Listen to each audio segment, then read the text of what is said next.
Shalom,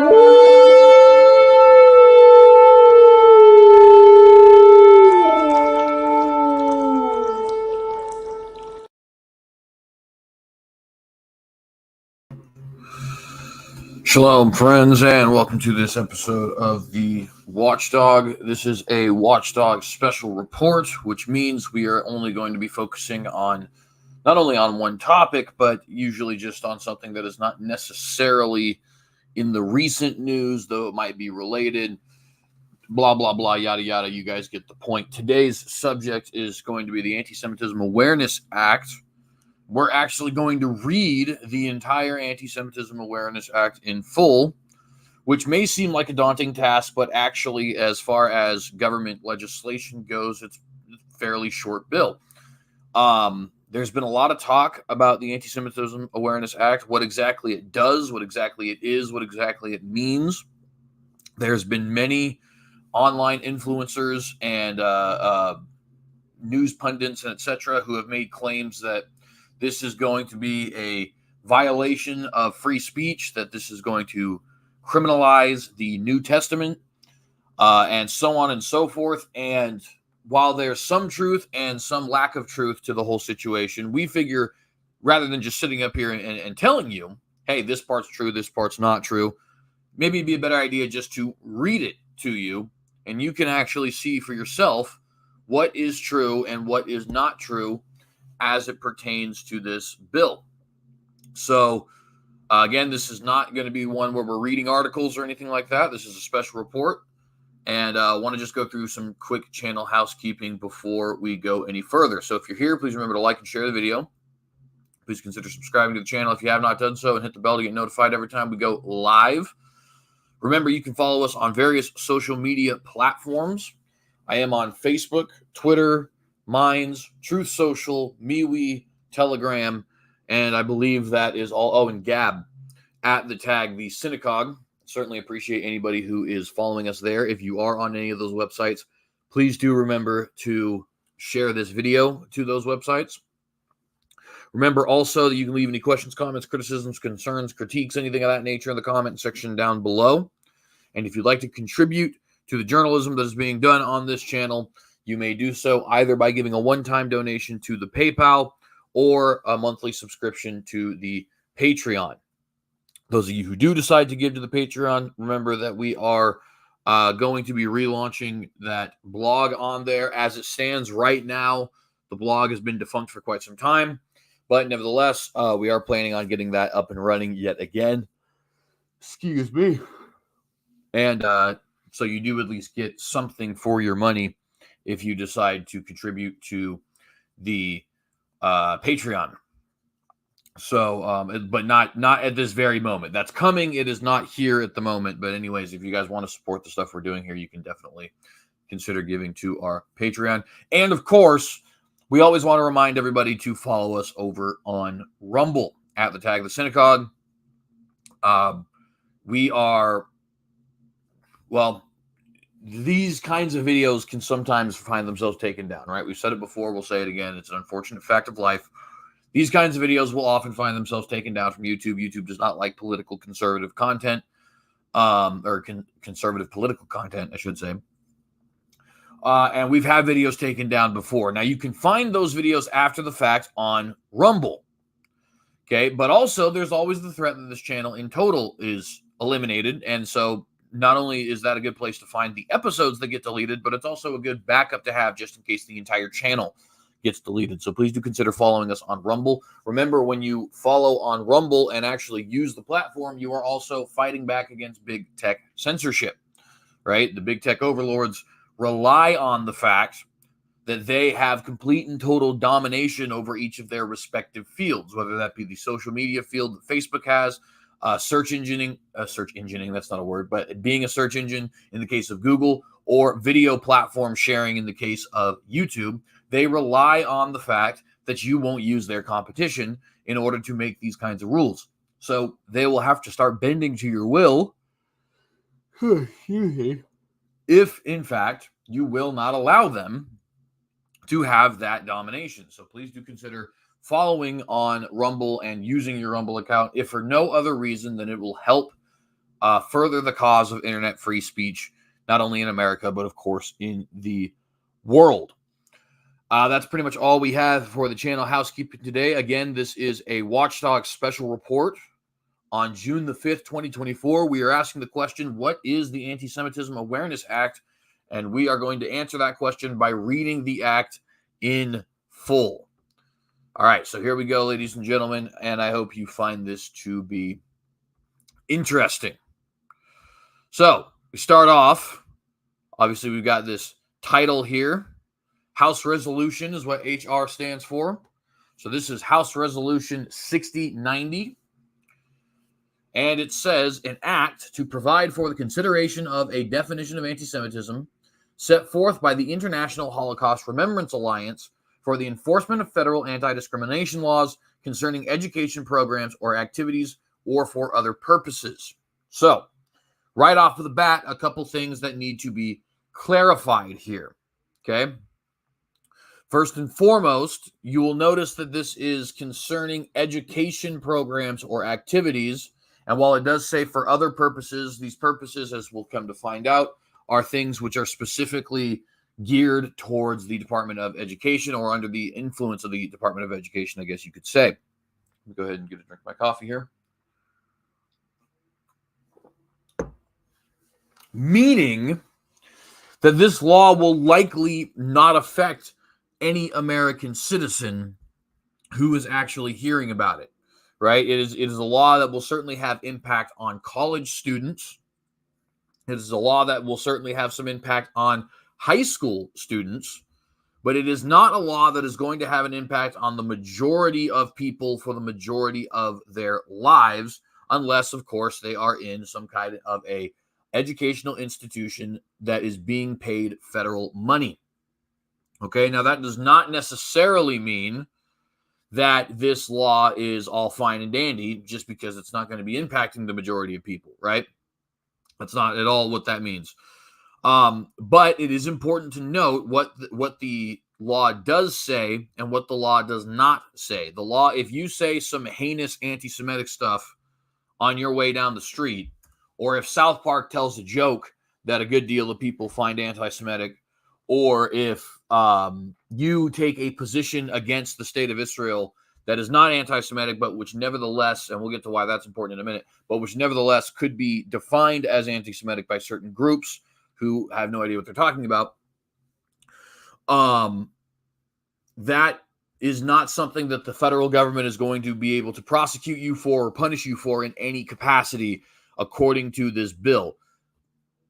But if you are on school property, if you're a student, if you're a teacher, then they could theoretically, or even if you're a speaker there, right, giving some kind of a speech for a local group or something like that, theoretically at that point, the federal government could get involved and there could be some legal ramifications. Now, we'll see as we continue to read this that this law is entirely civil. So those ramifications, will not be criminal charges. But nevertheless, the federal government would be getting involved at that point, and you would be liable according to this law. So that's the first thing we want to make sure and clarify. The second thing we want to clarify here is you'll notice that it says, set the definition of anti-Semitism set forth by the International Holocaust Remembrance Alliance. Okay, so this bill does not define anti-Semitism itself, okay? This bill relies on an outside source, a non-American source, I would point out, right? It's an international organization. The International Holocaust Remembrance Alliance, or IHRA. It relies on them to create a definition of anti-Semitism and then enforces whatever their definition of anti-Semitism is on the education system, in so much as these schools are funded by federal dollars, which, by the way, another thing that's important to note about that education thing, this would not apply to private schools because obviously private schools are not receiving any federal money, right? They're not under the auspices of the Department of Education.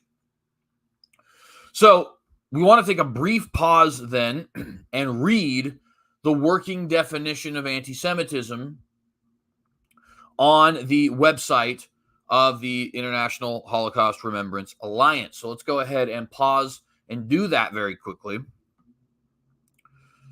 And let me get my screen shared here. Here we go. All right. What is anti-Semitism? Working definition of anti-Semitism. Read the full text of IHRA's non-legally binding working definition of anti-Semitism and learn more about this important tool with the FAQs below. So now we know what we're reading. Let's go ahead and read it. In the spirit of the Stockholm Declaration that states, quote, with humanity still scarred by anti-Semitism and xenophobia, the international community shares a solemn responsibility to fight those evils, end quote. The Committee on Anti-Semitism and Holocaust Denial called the IHRA plenary in Budapest 2015 to adopt the following working definition of anti-Semitism. On May 26, 2016, the plenary in Bucharest, decided to, quote, adopt the following non-legally binding working definition of anti-Semitism. Anti-Semitism is a perception of Jews which may be expressed as hatred towards Jews. Rhetorical and physical manifestations of anti-Semitism are directed towards Jewish or non-Jewish individuals and or their property, toward Jewish community institutions and religious facilities. Okay. To guide IHRA in its work, the following examples may serve as illustrations. Manifestations might include the targeting of the state of Israel, conceived as a Jewish collectivity. However, criticism of Israel similar to that levied against any other country cannot be regarded as anti-Semitic. Anti-Semitism frequently charges Jews with conspiring to harm humanity, and it is often used to blame Jews for why things go wrong. It is expressed in speech, writing, visual forms, and action, and employs sinister stereotypes and negative character traits. Contemporary examples of anti-Semitism in public life, the media, schools, the workplace, and in the religious sphere could, taking into account the overall context, include but are not limited to, and then we have this list of the following. Number 1, calling for, aiding, or justifying the killing of harming of Jews, in the name of a radical ideology or an extremist view of religion. Now, of course, that's obviously true in so much as that is a definition of anti-Semitism. The question is, does somebody on a school campus have a right to say something like that? And the answer is actually shockingly yes and no. They have a right to say that in so much as that if the school themselves does not wish to punish them, then they do have a right to say those sorts of things. And in fact, they could argue things like right to their own political expression, or, and this would actually be more likely, right to their own religious expression, particularly as it pertains to Islam, as Islam is quite clear in its desire for the destruction of the Jewish people. There's a quote from the Hadith that famously says, the end of days will not come until the Muslim slaughters the Jew. The Jew will hide behind a tree or a rock, and the Muslim or the tree or rock will say, Muslim, Muslim, there's a Jew behind me, come and slay him. And then it goes on this weird thing about how there's a particular Jewish tree that's not going to do so because Islam is weird. But one could make a case that if a Muslim believed that he has a right to express that, and the school, I think at that point would have the responsibility to say whether or not they would allow that. Now, I'll just tell you guys, for me personally, if I ran the school, I would not allow that. And if somebody says, yeah, but you're violating my religious liberty, I'd be like, yeah, well, I own the school. It's my school, and I don't want that kind of crap in my school. So yeah, the school has every right to expel kids for not jiving with whatever it is that they want to put out into the world, right? The problem, of course, is that most schools are public schools, at least partially, especially as it pertains to high school and middle school and stuff like that. But even in college, at the college level, a majority of schools are still not private, or at least not completely private. They receive some federal funding. And so now there's a second question. Okay, the school has a right to kick you out. Do you have a right to say those sorts of things if the government is the one who's making the laws? And the answer to that question is absolutely, provided you are not actively inciting violence. Supreme Court, I believe it was Ohio versus Brandenburg, if I remember correctly, ruled that Even inflammatory speech is protected speech so long as you are not advocating an immediate crime. I don't think that's the exact words they use, but I'm paraphrasing there. So as long as you're not saying, let's go riot, you can say things that may appear riotous, right? And I believe, if I remember correctly, that is called Ohio versus Brandenburg. I think it was 1969, if I remember correctly. But let me go ahead and double check that here. It is Ohio versus Brandenburg. Okay, and it was in come on, pull it up, 1969. All right, good job, Jay. Thank you, Jay. So, yeah, is this anti-Semitic? Of course, obviously. Do you have a right to say that? Under the Constitution, yes. If this is a private school, or if this is a school making the decision on their own merits, then they have every right to kick you out if you decide to say something which does not jive with what they're trying to put out into the world. Right? Next one. Making mendacious, dehumanizing, demonizing your stereotypical allegations about Jews as such, or the power of Jews as collective, such as, especially but not exclusively, the myth about a world Jewish conspiracy, or Jews controlling the media, economy, government, or other societal institutions. Again, pretty clearly an example of anti-Semitism. Number 3, accusing Jews as a people of being responsible for real or imagined wrongdoing committed by a single Jewish person or group, or even for acts committed by non-Jews. And that one is, I think, also a pretty clear-cut definition of anti-Semitism. Denying the fact, scope, mechanisms, i.e. gas chambers, or intentionality of the genocide of the Jewish people at the hands of the National Socialist Germany and its supporters and accomplices during World War II, i.e. the Holocaust. Okay, now this is another one that gets very interesting. Is it anti-Semitic to deny that the Holocaust happened? I think in 95% of instances, yes, and maybe there's a small 5% of instances where people are just genuinely convinced that there's a conspiracy afoot without necessarily being Jew haters, right? But that, I digress. For the most part, yeah, that's the kind of thing anti-Semites say, right? Do you have a right to that position? And again, while schools have every right to tell you, no, you're not allowed to say this and be a member of our school, and we could argue about whether or not that's correct, they still have a right to do it, right? Whether or not that's moral, but they still have a right to do it. But the question is, does the federal government have a right to tell these people whether or not they can be Holocaust deniers? And the answer to that question, according to the First Amendment of the Constitution and according to 1969's Ohio versus Brandenburg, is definitively no. Let me give you some background on that Ohio versus Brandenburg. The Supreme Court ruled that the state of Ohio was actually violating the rights of the Ku Klux Klan, ladies and gentlemen. The Ku Klux Klan is obviously a despicable organization. It's an anti-Jewish organization. It's an anti-Black organization. It's an anti-Catholic organization, though I don't necessarily mind that one, provided it's anti-Catholicism and not anti-Catholics, right? Which I guess in the case of the KKK, they're probably anti-Catholic, not anti-Catholicism. At any rate, and the Supreme Court ruled that the state of Ohio could not actually prosecute the KKK for quote-unquote hate speech, right? They said that the state of Ohio was violating their First Amendment rights because so long as the KKK was not actually actively inciting violence against somebody in the immediate vicinity, they had no right to tell, Ohio had no right to tell the KKK what they could and could not say. If that is true, okay, then we can agree this is anti-Semitic. We can agree this is immoral. We can agree schools have a right to kick somebody out of the school if they spread this kind of rhetoric.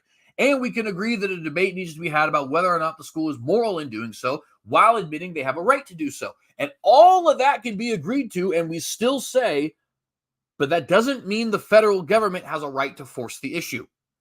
And they don't have a right to force the issue, according to the First Amendment and according to Ohio v. Brandenburg. Continuing forward. Accusing the Jews as a people or Israel as a state of inventing or exaggerating the Holocaust. Number 5, accusing Jewish citizens of being more loyal to Israel or to the alleged priorities of Jews worldwide than to interests of their own nations. This one is the first definition we have here that I would actually quibble with, whatever the word is. I would take issue. Because there is a level of truth in this statement as it pertains at least to some Jewish citizens, and that's also normal. Okay? Obviously, it's going to vary from person to person. You can't say, well, that person's Jewish, therefore they're more loyal to the state of Israel, or therefore they're more loyal to the Jewish nation, or the Jewish people, or the Jewish religion, or whatever, right? Obviously, each individual is an individual. That being said, obviously, it is normal for human beings to have loyalty to groups which they are associated with over and against other groups. I think I could say rather boldly here that I am more loyal to the state of Idaho than I am to the United States, and more loyal to the United States than I am to humanity as a whole, but more loyal to my morality than I am to any of those groups. So if somebody were to start, for example, bombing the hell out of Iraq for no reason, weapons of mass destruction that don't exist, despite my loyalty to the United States over and against Iraqis, I can say my morality comes first, which brings me to another point. I'm more loyal to the Christian religion and to Jesus Christ than any governmental institution or ethnic division. And I'm more loyal to my immediate family, both nuclear and even non-immediate, like cousins, than to Idaho or the United States or any other governmental agency. Right? That's normal. There's nothing wrong with that. Now, if somebody is accusing a Jew of being more loyal to Jews than to the United States of America and saying that's a bad thing, okay, well, we could have a discussion about that because I think that is weird. But accusing this definition, I just think it needs to be reworked. It doesn't, or this particular example needs to be reworked because I personally would expect, I would think there was a problem with a Jewish individual who did not have loyalty to the Jewish people over and against all other people. That to me would be weird. I have loyalty to my ethnic group, to my nation, to my state, to my family, to my religion, over and against other people in those categories, and even sometimes over and against those categories. Like I'm more loyal to Christ than I am to the fact that I have Jewish blood. I'm more loyal to the nation of the United States of America than I'm going to be to the human race in totem. I'm more loyal to the state of Idaho than to the United States of America. You see what I'm saying? So like, even there's going to be levels. But this definition, this is the first one here, or this example rather, is the first one that I would disagree with because I think that not only is that accusation largely true sometimes, although it depends from person to person, I think it's normal. People should have greater loyalty to their people than they do to any other people, barring something like, them being your family or a religious conviction or something along those lines. Denying the Jewish people their right to self-determination, e.g. by claiming that the existence of the state of Israel is a racist endeavor. This is the second one that I would outright disagree with. Why? Because while I believe the Jewish people have a right to self-determination, in the state of Israel particularly, and I believe the entire land of Israel should be theirs and theirs alone. That means Judea, Samaria, what we commonly call the West Bank. That means Jerusalem. That means Gaza. That means the Golan Heights. And that means what we today call Israel proper. All of that territory should be ruled by Jerusalem, from Jerusalem, by Jewish people, establishing a Jewish state for ethnic Jews. Okay? I believe that. I'll fight you on that. Not physically, of course, but, if you want to have an argument. That being said, if you do not believe that, or if you believe some variation of that, like saying this is a colonial state, or saying that a Palestinian state should exist in Judea and Samaria, or in Gaza, or in both, or saying that Jerusalem should be internationalized or something like that, that is not anti-Semitic per se. Could it mask anti-Semitism? Sure it could. There are plenty of people who are anti-black who use the fact that 13% of the population commits 50% of violent crimes as a mask for, and that's a fact, right? But they use that as a mask for, I hate black people, right? That's a fact that happens. Does that mean that that fact in and of itself, or that position in and of itself, is racist? Absolutely not, right? So when you're saying denying the Jewish people their right to self-determination is an example of anti-Semitism, I would take issue with that, and I would take issue with that as somebody who believes that the Jewish people have a right to self-determination and self-governance in their native homeland, right? So this is another example where I just think this is too broad of a definition. It's getting involved in socio-political disputes where people have legitimate grievances. By legitimate, I guess I should rephrase that. It's not that their grievances are legitimate. It's that they have a right to the position they hold. Obviously, I think their position is not legitimate, right? But nevertheless, you're allowed to believe those things and to talk about those things. And especially, I would argue, in an academic setting, right? If we're not allowed to have a debate about whether or not the state of Israel should exist or whether or not, it's a colonial settler state at a university, well, where else are we allowed to have that kind of a debate? University should be the place where we have that kind of debate. And so these examples started off very good, and they are certainly going downhill as we move forward. Applying double standards by requiring of it behavior not expected or demanded of any other democratic nation. That's obviously true, I think. Anti-Israel bias definitely exists in such a way that when they do things that, like, for example, when they passed a law that said this is a Jewish state specifically for ethnic Jews, it's defined as a state for ethnic Jews. It was, I think, like 2018, something like that. Excuse me. A lot of people started saying that was racist, even though Ireland has had the same thing in their laws for nearly 100 years at this point. And obviously nobody thinks the state of Ireland is racist. By the way, that's not racist. It's an Irish state for Irish people. Likewise, it's a Jewish state for Jewish people. All right, certainly nothing wrong with that. So I think that could be probably more an example of anti-Israelism, anti-Zionism than anti-Semitism, but nevertheless, I don't hate that example. Using the symbols and images associated with classic anti-Semitism, like claims of Jews killing Jesus or blood libel, to characterize Israel or Israelis. Now, this one is both good and bad. The blood libel myth and many myths like it are certainly destructive. They are horribly anti-Semitic. And they are things that I think definitely need to be done away with. Obviously not in the sense that the law does away with it, but we as a society should disbelieve these sorts of. Now, of course, I'm biased because I'm Jewish, right? But people who believe these sorts of things are certainly acting evilly. That's no doubt, with the exception of claims of Jews killing Jesus, and that's where a lot of people thought that this was making the New Testament illegal. Now, as we already established by reading that first little paragraph of the Anti-Semitism Awareness Act, this does not have any impact on anybody who is operating outside of an educational institution, right? But one could reasonably argue that the quoting of certain passages in the New Testament, which puts the blame for killing Jesus not only on the Jewish nation but on the Romans as well. One could argue that if somebody were to speak those things on the college campus, that this law could then now apply to them, not what we're reading, but since this is the definition of anti-Semitism, according to what the law that we've been wanting to look at here, right? You could see how the dots get connected there.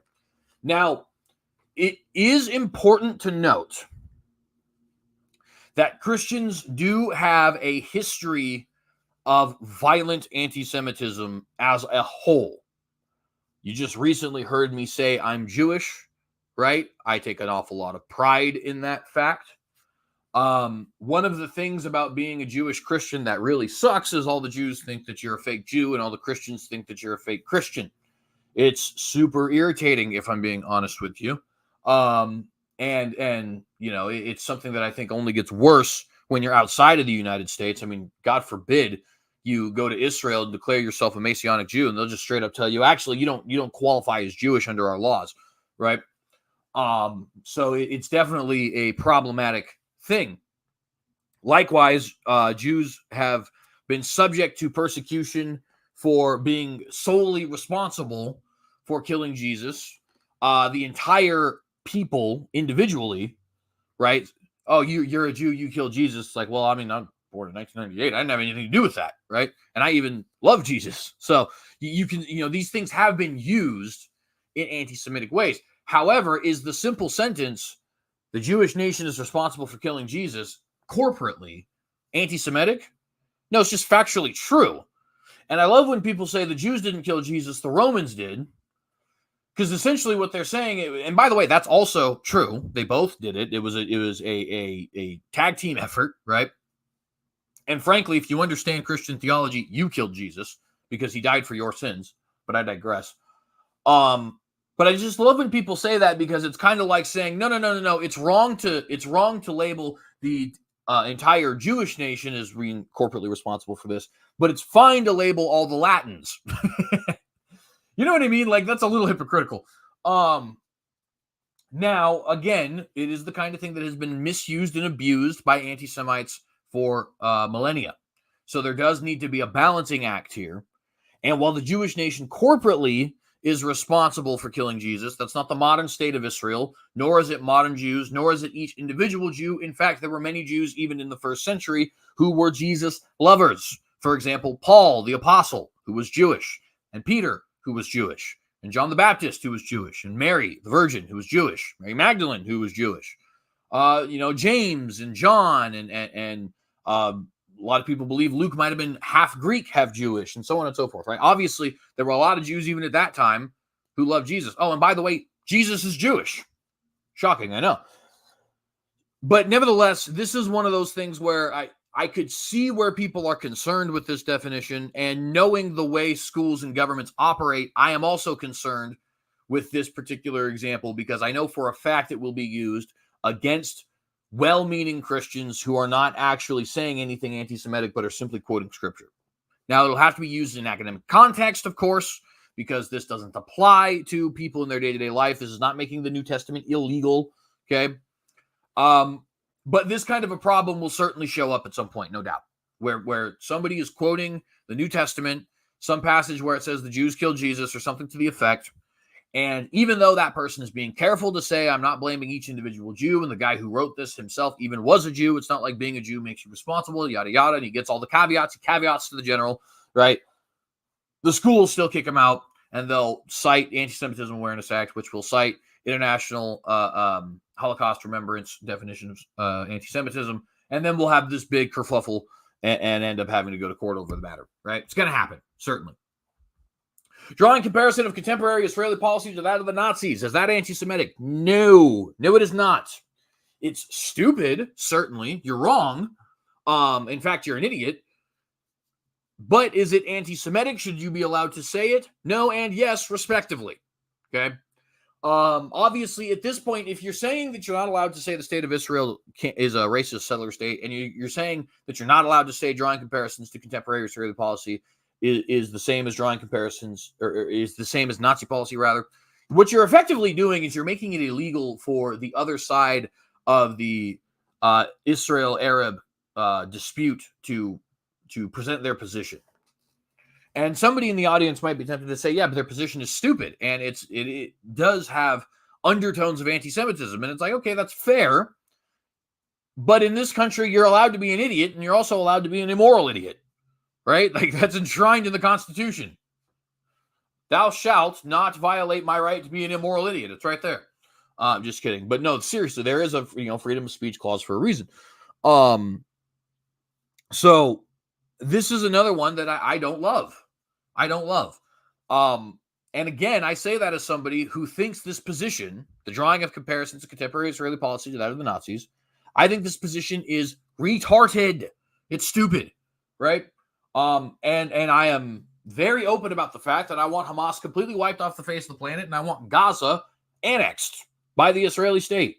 So it's not as if I'm some bleeding heart for the Arabs here.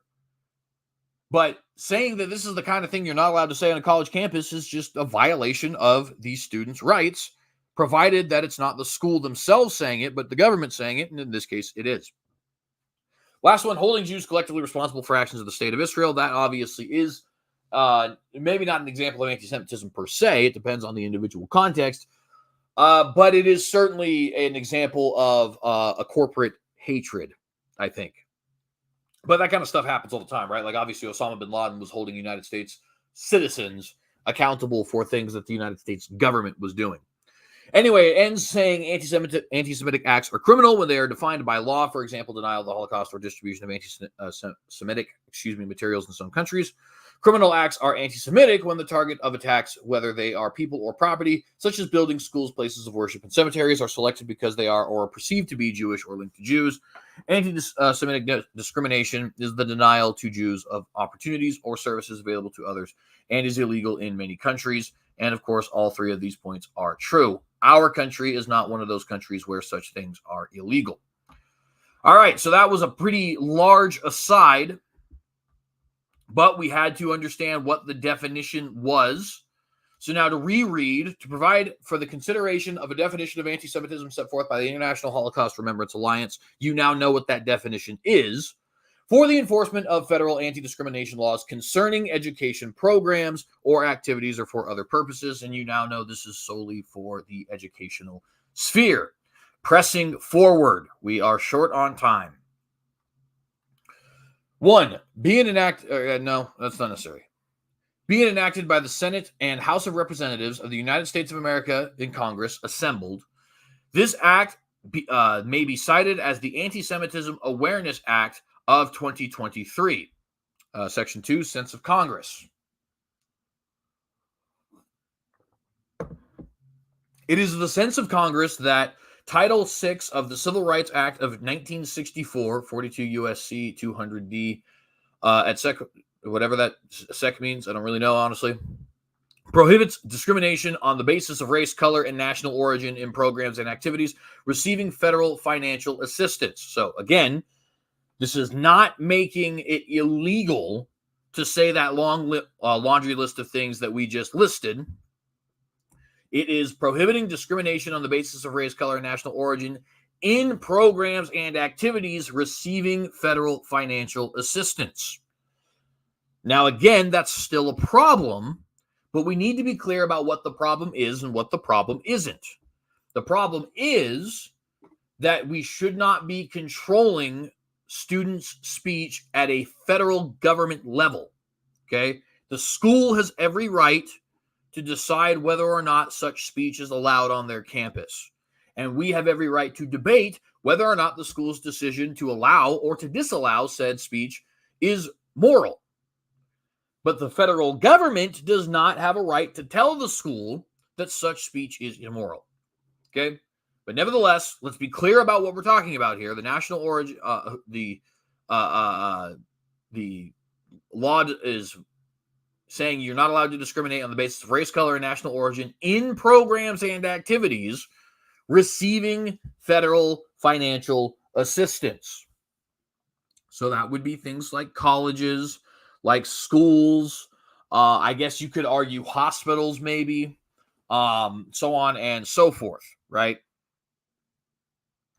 2, while such title does not cover discrimination based solely on religion, individuals who face discrimination based on actual or perceived shared ancestry or ethnic characteristics do not lose protection under such title for also being members of a group that shares a common religion, which is important to note because, as we've said numerous times on this channel, and as people tend to just not understand for some reason, and to be fair, not 100% their fault. This is something that not a lot of people talk about. But being Jewish is an ethnic distinction as well as a religious distinction. Okay? You can be Jewish in the sense that your ancestry is Jewish, in the sense that you were born a part of the Jewish nation or descended from the Jewish nation, the same way you're Irish or Italian or etc. Right? This is why the state of Israel has a law of return that applies to anybody with at least one full Jewish grandparent, right? Because it is an ethnic distinction just as much as it is a religious one. I've already shared with you guys how I'm a Jewish Christian, and of course, Dr. Michael Brown and Rabbi Jonathan Kahn are examples of Jews who are Christians. There's many Jewish atheists: Karl Marx, Bernie Sanders, the current Prime Minister of Israel, Benjamin Netanyahu. Right? There are people who are agnostic or deistic who are Jewish, like Albert Einstein. There are people who are Buddhist and Jewish, like Mandy Patinkin, right? So Jewish is a ethnic distinction, but it is also the word that you use for the religion, right? You're a member of the Jewish religion. You adhere to Judaism. A rabbi is a rabbi in Judaism. He's Jewish by faith. And you can be a non-Jew ethnically and convert to the religion of Judaism religiously, and therefore you will be considered a Jew. It's a weird category, but we call it a religio. What is it? Oh, shoot. What's the name? Religio ethnic. Yeah, is it religio ethnic? Hang on. I believe it is a religio ethnic group, but I want to go ahead and double check because for some reason now my brain is not working. Ethno-religious. Okay, so I knew it sounded wrong. I was flipping them. It is an ethno-religious term, and it's not the only the Jews are not the only ethno-religious group in the world. There is, in fact, many other ethno-religious groups in the world. For example, you can be born a Yazidi, but you can also worship the Yazidi faith. You can be born Amish. Actually, Dwight D. Eisenhower was Amish, but he was a Presbyterian religiously, right? And there's other examples we could sit here and list all day, like Mandaeans and so on and so forth, the Druze and etc. But nevertheless, you guys get the idea, right? There is ethnic groups who were established as ethnic groups whenever they were established. In the case of everybody we just mentioned, it's at least a couple hundred years. In the case of Yazidi and Druze and Jews, it's thousands of years, right? When they went off and became their own group, it was because of a religious persuasion. But over time, of course, you develop an ethnic identity. Just like we here in America, we, of course, it was initially a political persuasion. We wanted to be free. We wanted to have a constitution. We wanted to basically set up the first Burkean-style conservative republic in world history. But now, it's been 300 years almost, and American is an ethnic identity, at least kind of. We're a little bit of a melting pot, and we're a little bit weird comparatively to other ethnic groups, but you guys get my point, right? So it is important for them to note when they're making this law that, this is something that is based not only on ancestry or ethnic characteristics, but also on a shared common religion, at least for their own purposes, because, again, I don't really agree with the law. Discrimination against Jews may give rise to a violation of such title when the discrimination is based on race, color, or national origin, which can include discrimination based on actual or perceived shared ancestry or ethnic characteristics. 4. It is the policy of the United States to enforce such title against prohibited forms of discrimination rooted in antisemitism as vigorously as against all other forms of discrimination prohibited by such title, and 5, as noted in the U.S. National Strategy to Counter Antisemitism issued by the White House on May 25th, 2023, it is critical to A, increase awareness and understanding of antisemitism, including its threat to America, B, improve safety and security for Jewish communities, C, reverse the normalization of antisemitism and counter anti-Semitic discrimination, and D, expand communication and collaborations between communities. And interestingly enough, while I agree with all of those points, I also don't know if it's the federal government's job to be emphasizing those points, right? I think we, the people, should try to fight against things like anti-Semitism. But should the government? I don't know about that. It seems like it's really not their place. Anyway, Section 3, findings. Congress finds the following. 1, anti-Semitism is on the rise in the United States and impacting Jewish communities in K-12 schools, colleges, and universities. This is absolutely a fact. Not only since 2016, when everything seemingly changed, but also especially since the embassy was moved to Jerusalem in 2018 and since the beginning of the current conflict in 2023. Anti-Semitism has very much been on the rise, and actually it's been on the rise both in conservative and liberal sectors. The conservatives have had many, quote-unquote conservatives, I should say, have had many highly anti-Semitic individuals come to be influencers, like Kanye West and Candace Owens and so on and so forth.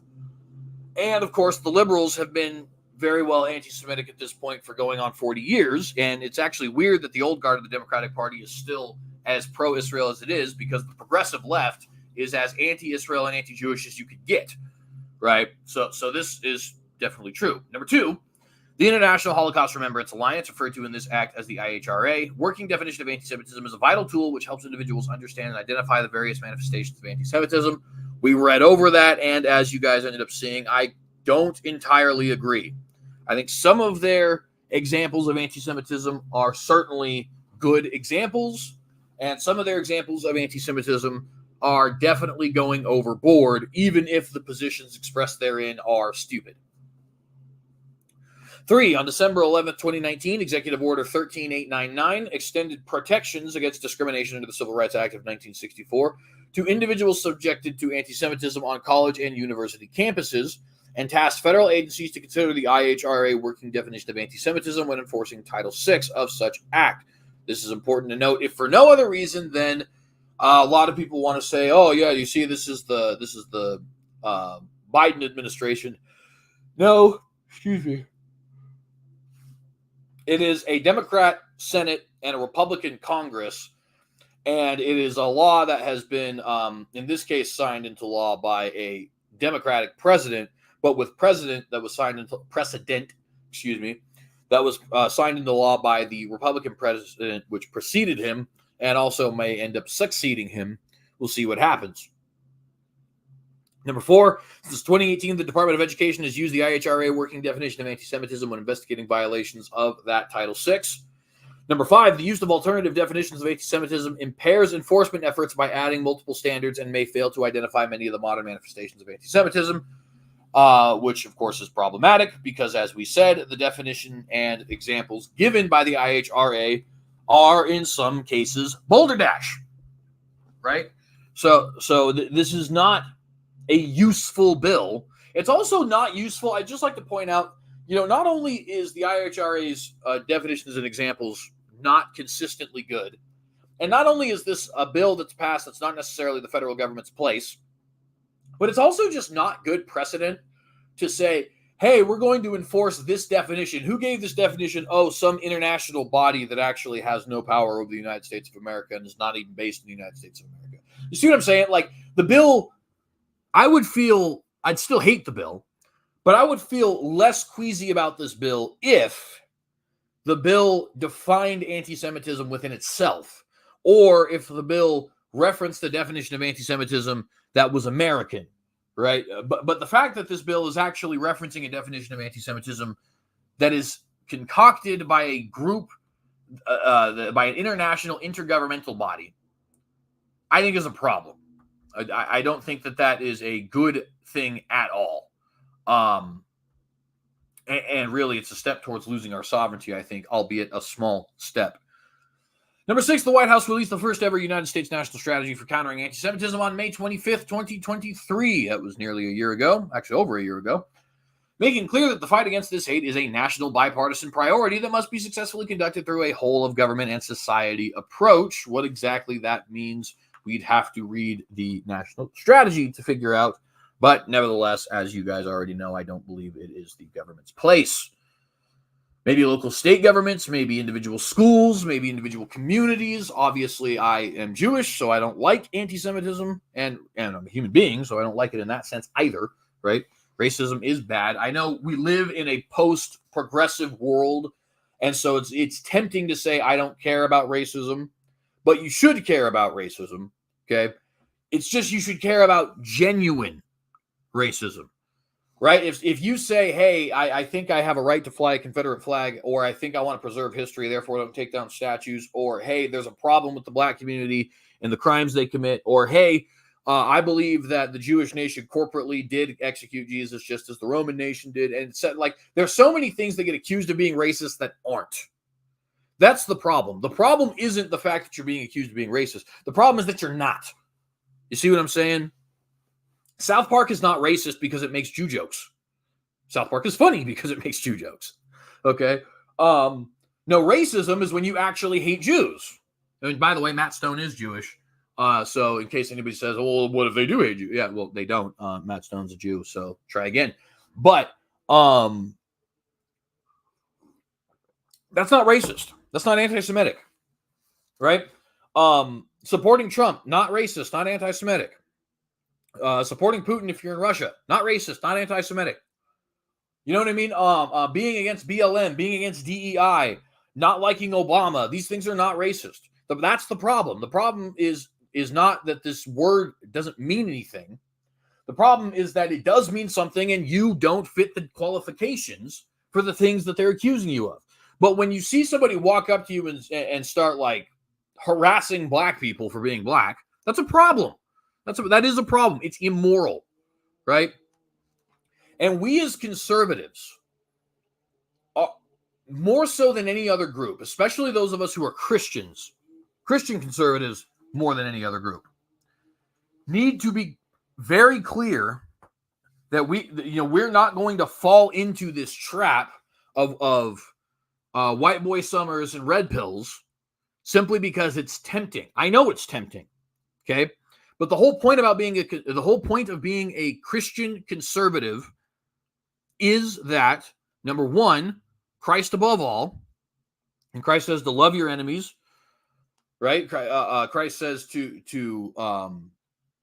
well, he doesn't really say anything about, I guess, racism per se, but he kind of does with the whole thing with the Canaanite woman, right? Saying that this woman's faith is greater than anybody in Israel, even though Canaanites were hated by Jewish people, right?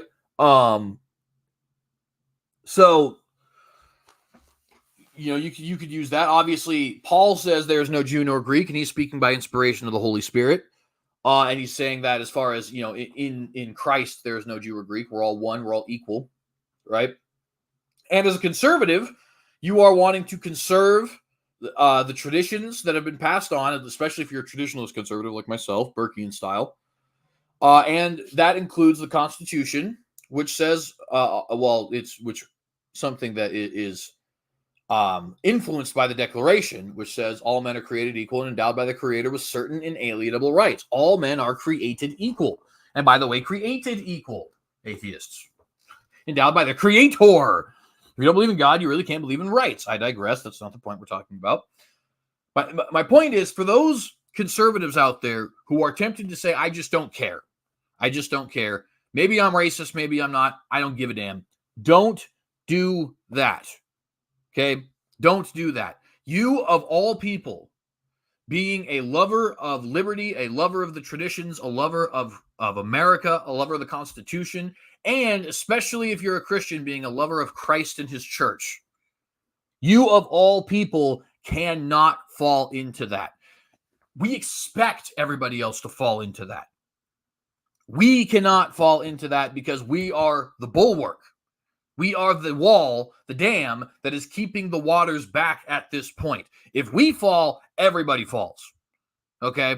And I know that might sound a little bit arrogant, but it's a fact. The thing about being the moralizer is sometimes people need to be moralized. You see what I mean? Anyways.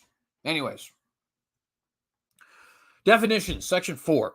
For purposes of this act, the term definition of anti-Semitism 1 means the definition of anti-Semitism adopted on May 26, 2016 by the IHRA, which we already read, of which the United States is a member, which definition has been adopted by the Department of State, and 2, includes the contemporary examples of anti-Semitism identified in the IHRA, which we read and, of course, decided that a lot of them were bogus.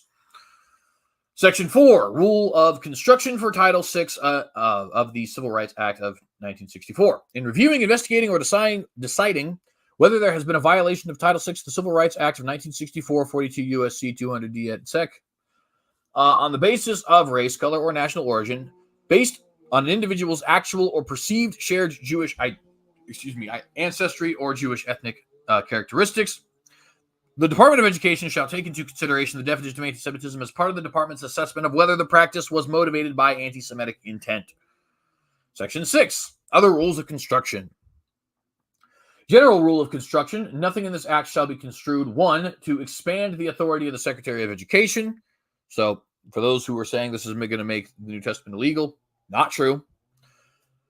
2, to alter the standards pursuant to which the Department of Education makes the determination that harassing conduct amounts to actionable discrimination. Or 3, to diminish or infringe upon the rights protected under any provision of law that is in effect as of the date of enactment of this act, which that one is just a straight up lie because they certainly do that. 6, constitutional protections. Nothing in this act shall be construed to diminish or infringe upon any right protected under the First Amendment to the Constitution of the United States, passed by the U.S. House of Representatives May 1st, 2024. Now, of course, that last sentence effectively means that this bill is neutering itself, because the only way for this to not violate the First Amendment would be if it didn't exist or wasn't enforced. Obviously, like I said earlier, the individual schools have every right to say what they wish and to expel whom they wish as it pertains to this problem. But the federal government does not have the right to tell people what they can and can't say, or to force a school's hand in expelling somebody or finding somebody or anything of that nature, right? So there you have it, friends. That is the Anti-Semitism Awareness Act in full. I think we have learned a couple things today, you and I, the both of us.